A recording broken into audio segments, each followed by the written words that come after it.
হর হর মহাদেব। নমস্কার দর্শক বন্ধুগণ, আমরা চলে এলাম আবারও একটা গুরুত্বপূর্ণ ভিডিও। আজকের দিনে আমরা আলোচনা করব আপনার রাশি কর্কট রাশি।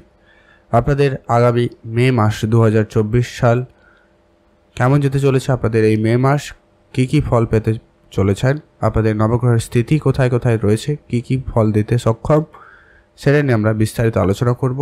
না পজিটিভ না নেগেটিভ, অ্যাকচুয়াল যে ঘটনাটা ঘটতে পারে বা ঘটতে চলেছে সেটা নিয়ে আমরা বিস্তারিত আলোচনা করব। অবশ্যই আপনারা সম্পূর্ণ ভিডিওটি দেখার চেষ্টা করবেন। ভিডিও শুরুতে একটা লাইক করবেন, ভিডিও নিচে কমেন্ট করতে ভুলবেন না। হর হর মহাদেব, মহাদেবের আশীর্বাদকে পাদৃষ্টি আপনার উপরে সর্বদা থাকবে। তো চলুন ভিডিওর মূল অংশে যাওয়া যাক। সর্বপ্রথমে আমরা দেখে নিচ্ছি যে কি আপনাদের নবগ্রহের উপস্থিতি কোথায় কেমন রয়েছে। আপনারা দেখতে পাচ্ছেন আপনার 3 নম্বর ঘরে উপস্থিত কেতু, আপনার 8 নম্বর ঘরে উপস্থিত শনিদেব, আর 9 নম্বর ঘরে রয়েছে রাহু, মঙ্গল এবং বুধ। এখানে আপনার 10 নম্বর ঘরে রয়েছে সূর্য এবং শুক্র, 11 নম্বর ঘরে রয়েছে বৃহস্পতি। তো এইখানে এই পরিস্থিতিতে আপনি কি ফল পেতে সক্ষম, আপনাদের কেরিয়ার, স্বাস্থ্য, প্রেম, পড়াশোনা প্রত্যেকটা বিষয় আমরা আলোচনা করব। তো সবার প্রথমে আমরা আলোচনার যে বিষয় রয়েছে বা আলোচনা করছি সেটা হচ্ছে কি আপনাদের ব্যবসা কেমন যাবে। ব্যবসা দেখা হয় 7 নম্বর ঘর থেকে, অতএব এখানে যেটা লক্ষ্য করা যাচ্ছে যে কি আপনার 7 নম্বর ঘর মানে হচ্ছে এখানে আপনার শনিদেব হচ্ছে অধিপতি গ্রহ, সে এখন উপস্থিত 8 নম্বর ঘরে। অতএব বিপরীত রাজযোগ তৈরি করে বসছে, আর শনিদেব নিজের ঘরেই রয়েছে। এখানে অলরেডি শনিদেবের ধাইয়া চলছে। তো বিপরীত রাজযোগ চলাকালীন আপনার ব্যবসা ক্ষেত্রে যে সব বিপরীত পরিস্থিতি ছিল সেগুলো থেকে আপনি কিছুটা হলেও বেরিয়ে আসতে পারবেন। নতুন নতুন কিছু চিন্তাভাবনা আপনার ভিতরে আসবে। ব্যবসা ওভারঅল দেখলে আপনাদের অনেকটাই ভালো যাবে, খুব ভালো নয়, অনেকটা ভালো। তাই বলতে গেলে পার্সেন্টেজ হিসাব যদি বলা হয় তাহলে আপনি 70-80% ব্যবসা ভালো করতে পারবেন বা দেখা যাচ্ছে। শুধু মাঝে মধ্যে আপনার মধ্যে ডাউনফল নিয়ে আসবে, যেহেতু শনিদেব বিপরীত রাজযোগ তৈরি করছে এবং সেখানে রয়েছে 8 নম্বর ঘরে। তো তাই আপনাকে সেটা একটুখানি মাঝে মধ্যে ডাউন করবে, আবারও কিন্তু আপ করবে। আচ্ছা, এখানে আরেকটা বিষয় বলে রাখি, বুধ হচ্ছে আপনার 9 নম্বর ঘরে রাহুর সঙ্গে বসছে। তাই এক্ষেত্রে যেটা লক্ষ্য করা যাবে কি আপনাকে অ্যাডভাইস বা ব্যবসা ক্ষেত্রে অনেক আইডিয়া, অনেক কথাবার্তা, অনেকে বলার মতো লোক থাকবে, অনেকে অনেক কিছু কথা বলবে। তবে তাদের কথা না শুনে আপনি নিজের মতো করে কাজ করুন বা নিজের চিন্তাভাবনা মাফিক ব্যবসা করুন। অবশ্যই আপনি ব্যবসায় বেশি ফল পেতে পারেন বা বেশি লাভবান হবেন, এই বিষয়টা অবশ্যই দেখে চলবেন। এরপর আসছে আপনাদের কেরিয়ারের ক্ষেত্রে কেমন যাচ্ছে। কেরিয়ার ঘর দেখা হচ্ছে 10 নম্বর ঘর থেকে। কেরিয়ার ঘরের যে স্বামী সে হচ্ছে যে কে মঙ্গল, সে উপস্থিত 9 নম্বর ঘরে রাহুর সঙ্গে আর বুধের সঙ্গে। অতএব এখানে আপনার যেটা লক্ষ্য করা যাবে যে কি বুধের সঙ্গে 10 নম্বর ঘরে উপস্থিত, আর আপনার 10 নম্বর ঘরে রয়েছে কে সূর্য এবং শুক্র।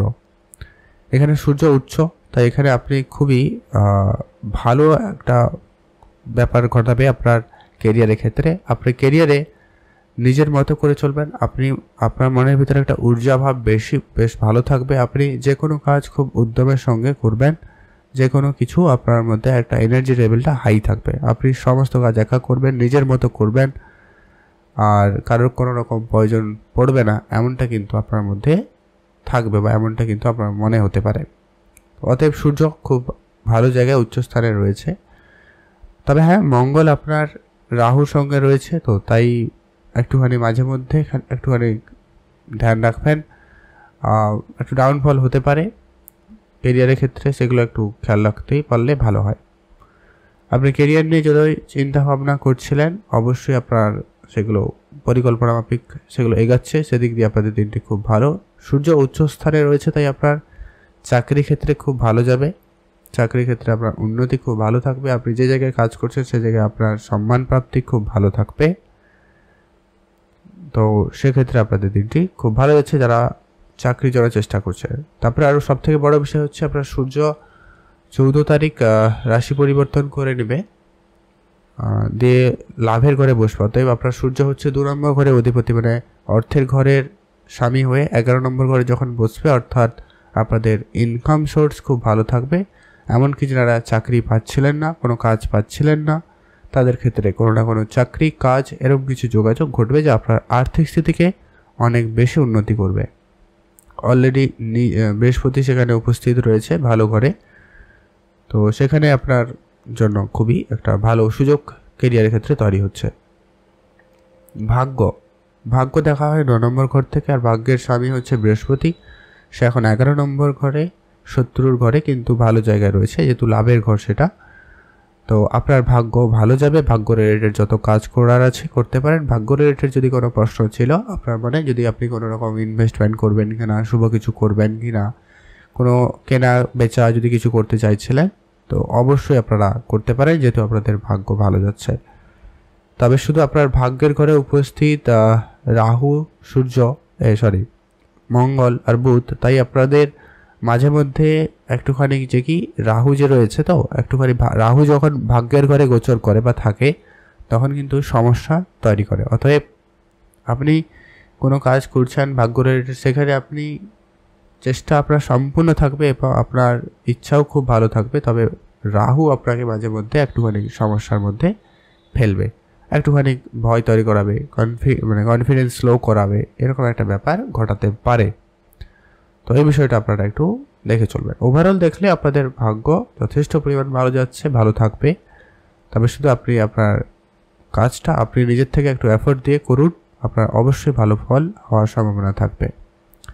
এরপর আসছি আপনাদের প্রেম বিবাহ কেমন যাচ্ছে। তো বিবাহ ক্ষেত্রে যেটা লক্ষ্য করা যাচ্ছে যে কি আপনার 7 নম্বর ঘর হচ্ছে বিবাহের ঘর, আর 7 নম্বর ঘরে স্বামী হচ্ছে শনিদেব, শনি নিজের ঘরে উপস্থিত 8 নম্বর ঘরে, কিন্তু শনিদেবের ধাইয়া চলছে এখানে। আপনার কুষ্ঠিতে যদি শনিদেব কেমন সেটা কিন্তু জানা নেই, অতএব সেখানে যদি আপনার কুষ্ঠিতে যদি শনিদেব খারাপ হয়ে থাকে তাহলে কিন্তু আপনার বিবাহ জীবনের সমস্যা তৈরি করবে।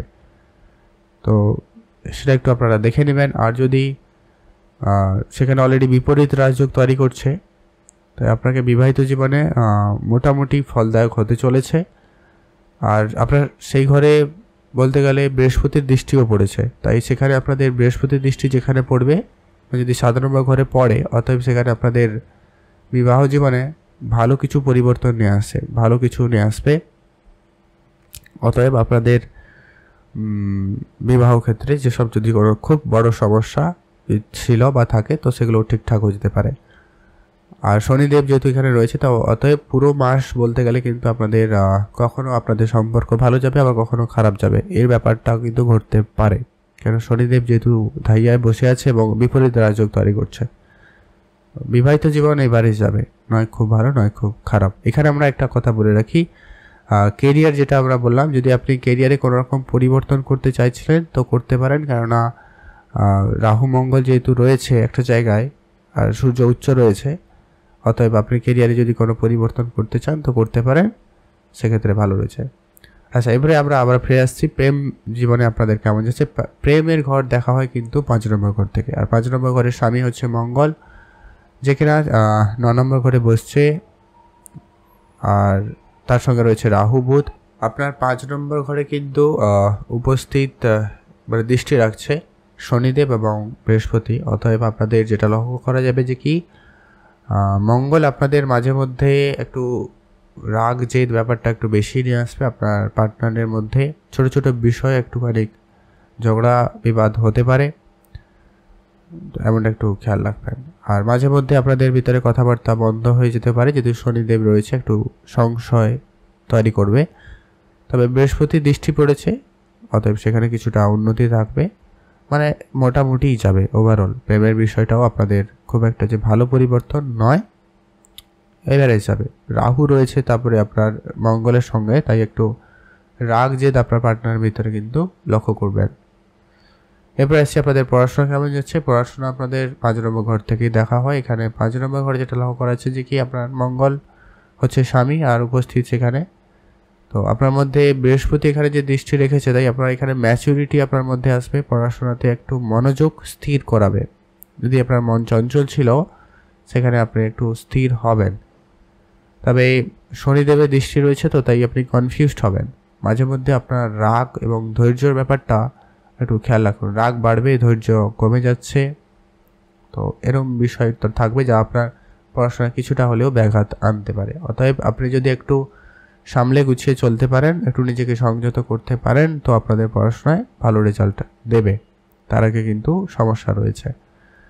মানে মোটামুটি যাবে আর কি পড়াশোনা আর প্রেম জীবন, বিবাহিত জীবনও। এরপর আসছি আপনাদের স্বাস্থ্য কেমন যাবে। স্বাস্থ্য দেখা হয় 1 নম্বর ঘর থেকে আপনার রাশি স্বামী হচ্ছে চন্দ্র, যা কিন্তু 2 দিন অন্তর রাশি পরিবর্তন করে। আপনার 5 নম্বরে স্বামী হচ্ছে কি মঙ্গল, আর আপনার 9 নম্বর ঘরে রয়েছে সূর্য, উচ্চস্থানে রয়েছে, শুক্র রয়েছে তার সঙ্গে, আর মঙ্গল এখানে ত্রিকোণ যোগ, ত্রিকোণে বসছে, তাই আপনার স্বাস্থ্য নিয়ে তেমন কোনো বিশেষ সমস্যা হবে না।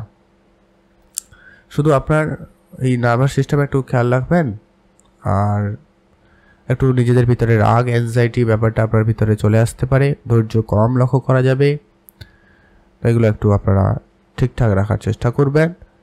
স্বাস্থ্য রিলেটেড তেমন কোনো সমস্যা নেই, শুধু মাঝে মধ্যে আপনি একটু বিরক্ত বোধ করবেন, কাজ করার অনিচ্ছা ব্যাপারটা চলে আসবে, এই ব্যাপারগুলো তৈরি করবে। আর আপাতত কোনো রকমের সম্ভাবনা নেই, মোটামুটি স্বাস্থ্য ঠিকঠাকই থাকবে, স্বাস্থ্য নিয়ে তেমন কোনো দুশ্চিন্তার কোনো বিষয় নেই।